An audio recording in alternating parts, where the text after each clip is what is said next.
Assalamualaikum warahmatullahi wabarakatuh. Di sini kami mahasiswa Unisbank informasi berkaitan dengan tugas perancangan data warehouse. Kami akan presentasikan tugas kami, yaitu dengan topik Apotek K24.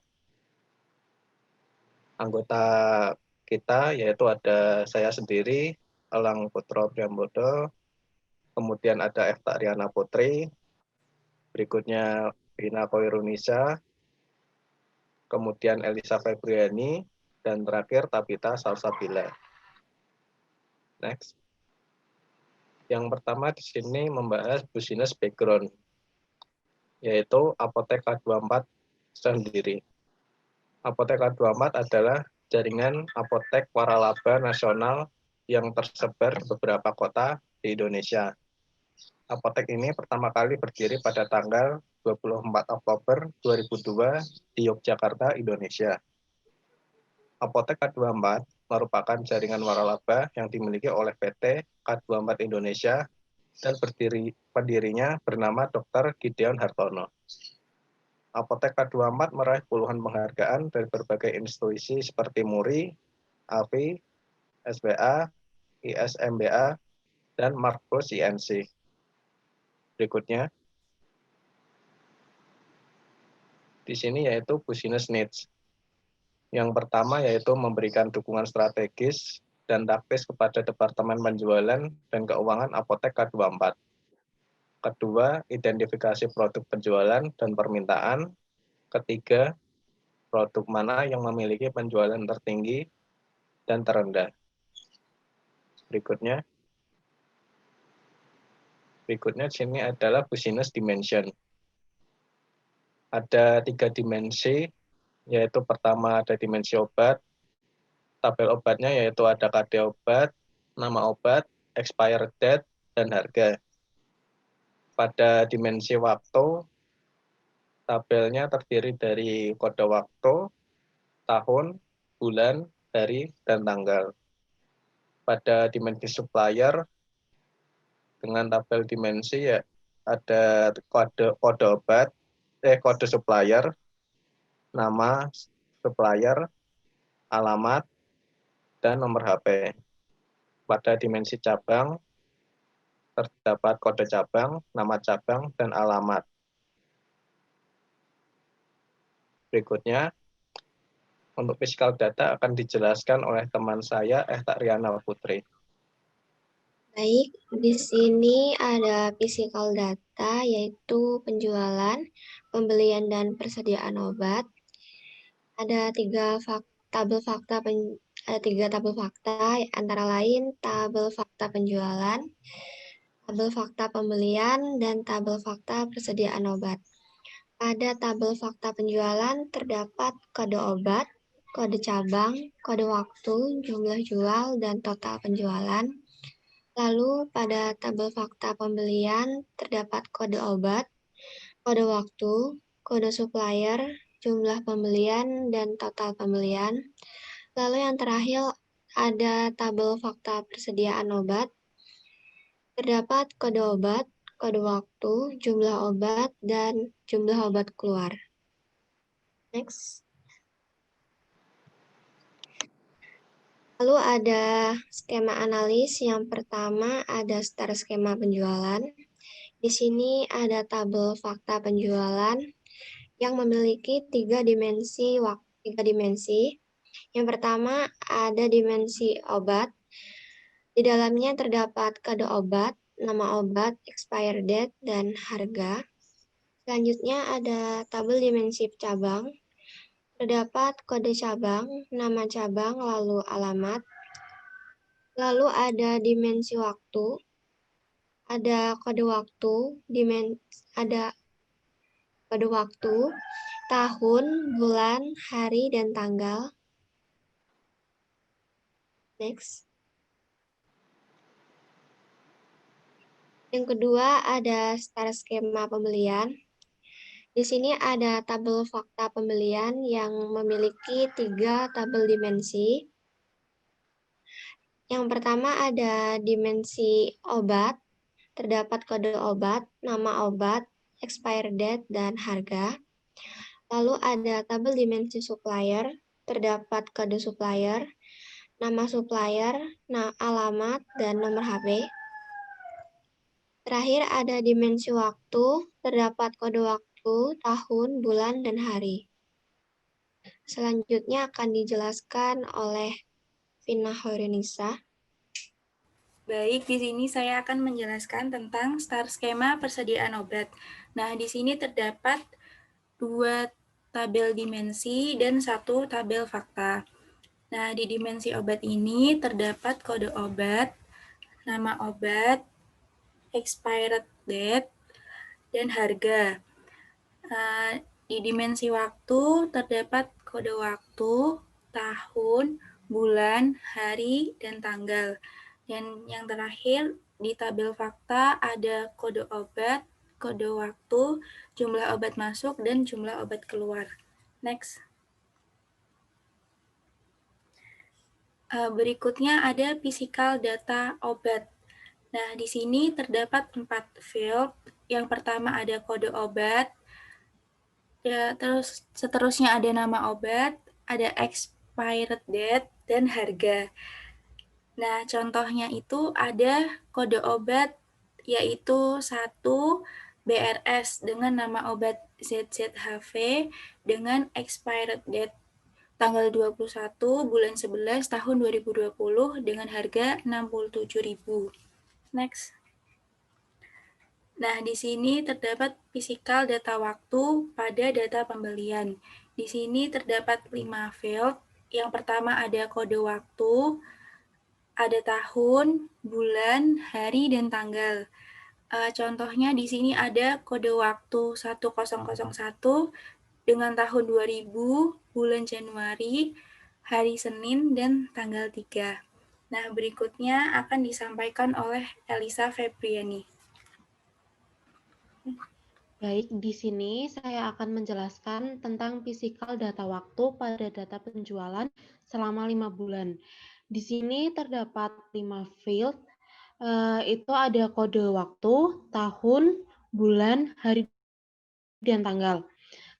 Sebagai contohnya itu kode waktu ada 1011, terus tahun 2020, bulan Januari, hari Senin, dan tanggal 5. Next.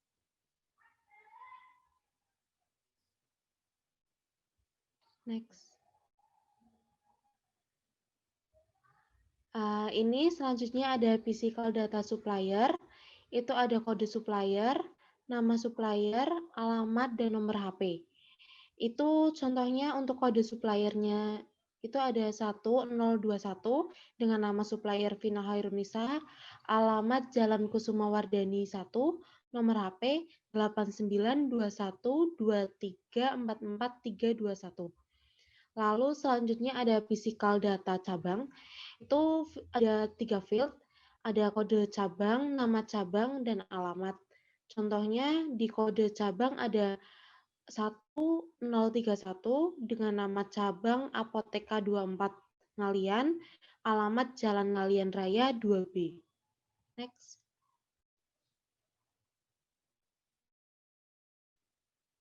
Ini untuk physical data persediaan obat. Ada 4 field, ada kode obat, kode waktu, jumlah obat masuk, dan jumlah obat keluar. Contohnya di kode obat ada 1 BRS dengan kode waktu 1001 dengan jumlah obat masuk 98 dan jumlah obat keluar 50. Next. Selanjutnya akan dijelaskan oleh Tabita, silakan. Oke, baik. Di sini ada physical data pembelian. Jadi di sini mempunyai 5 field. Yang pertama ada kode obat, ada kode waktu, ada kode supplier, ada jumlah pembelian, dan juga total pembelian. Nah, ini contohnya kode obat itu 1 BRS dengan kode waktu 1001, lalu ada kode suppliernya 1021, terus jumlah pembeliannya ada 35, dan total pembeliannya ada 35. Lalu di sini ada physical data penjualan selama 5 bulan sejumlah 2.000 data. Jadi di sini ada 5 field. Yang pertama kode obat, kode cabang, kode waktu, jumlah jual, dan total penjualan.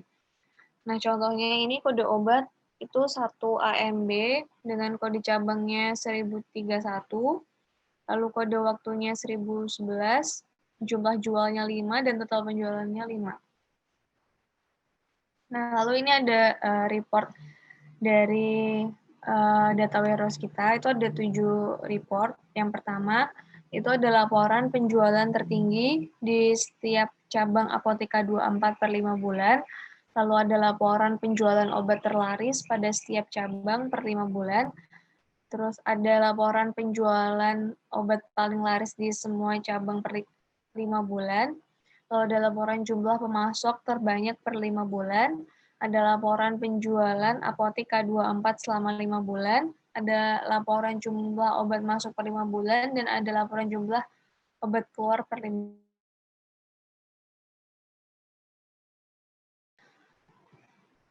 Nah, jadi kita udah masuk ke tablonya.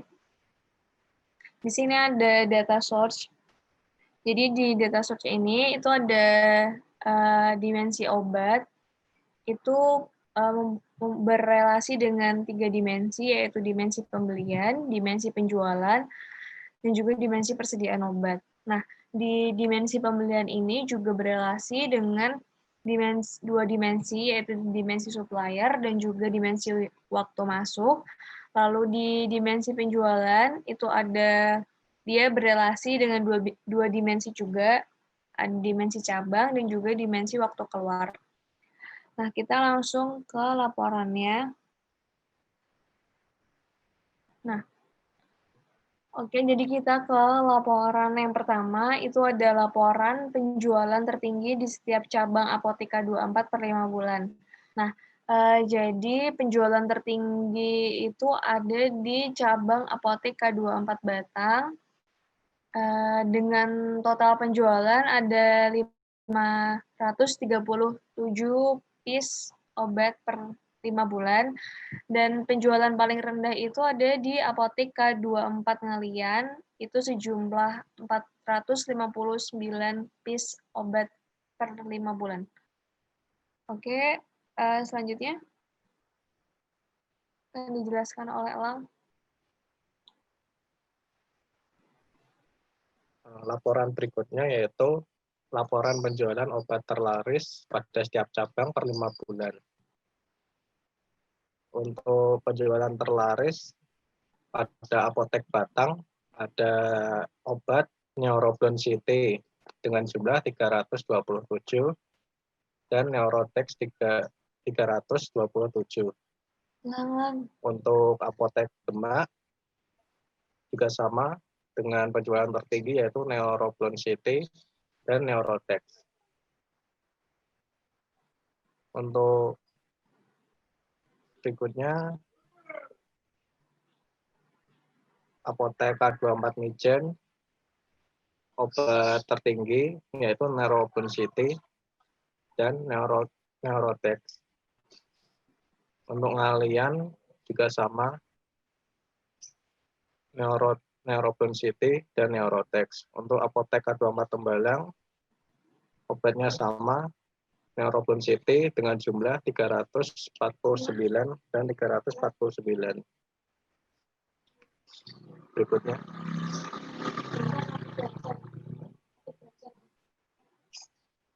Laporan berikutnya yaitu laporan penjualan obat paling laris di semua cabang per 5 bulan. Obat terlaris yaitu dengan grafik paling tinggi yaitu Neuroblon City dengan jumlah 328. Diikuti dengan Neurotex dengan jumlah 328. Untuk penjualan terendah yaitu ada Emblasa dengan jumlah 325. Berikutnya, laporan jumlah pemasok terbanyak per 5 bulan akan dijelaskan oleh teman saya berikutnya. Baik, di sini ada laporan jumlah pemasok terbanyak per 5 bulan. Dengan jumlah terbanyak yaitu ada pada Vina Hoirunisa sejumlah 968 jumlah obat masuk. Lalu yang terendah ada pada Elisa Febriani sebanyak 426 jumlah obat masuk. Selanjutnya akan dijelaskan oleh Vina Hoirunisa. Baik, di sini ada laporan penjualan apotek K24 selama 5 bulan. Nah, jadi menurut analisis ini dapat dilihat penjualan apotek K24 dari Batang, Demak, Mijen, Ngalian, dan Tembalang itu masing-masing penjualan tertingginya ada pada bulan Maret dan penjualan terendahnya pada bulan Agustus. Nah, pada total penjualan apotek K24 Batang itu jumlahnya pada bulan Maret ada 224 dengan penjualan terendah pada bulan Agustus itu ada 16. Sedangkan pada apotek K24 Demak itu penjualan tertinggi ada pada bulan Maret dengan jumlah 193 dengan penjualan terendah pada bulan Agustus sejumlah 13. Berikutnya pada apotek K24 Mijen, penjualan tertinggi ada bulan Maret dengan jumlah 167 dengan total penjualan terendah pada bulan Agustus sejumlah 11. Berikutnya ada apotek K24 Ngalian pada penjualan tertinggi bulan Maret itu sejumlah 168 dengan penjualan terendah pada bulan Agustus sejumlah 10. Yang terakhir apotek K24 Tembalang itu ada 166 pada penjualan bulan Maret dan penjualan bulan Agustus sejumlah 13. Berikutnya akan dijelaskan oleh Elisa. Baik, berikutnya adalah laporan jumlah obat masuk per 5 bulan. Jadi di jumlah obat masuk per 5 bulan ini, obat yang paling banyak masuk itu ada apa sih? Yang paling banyak apa sih? Ini kan tak tunjuk toh. Saya balik ya. Ya. Baik, untuk laporan jumlah obat masuk per 5 bulan.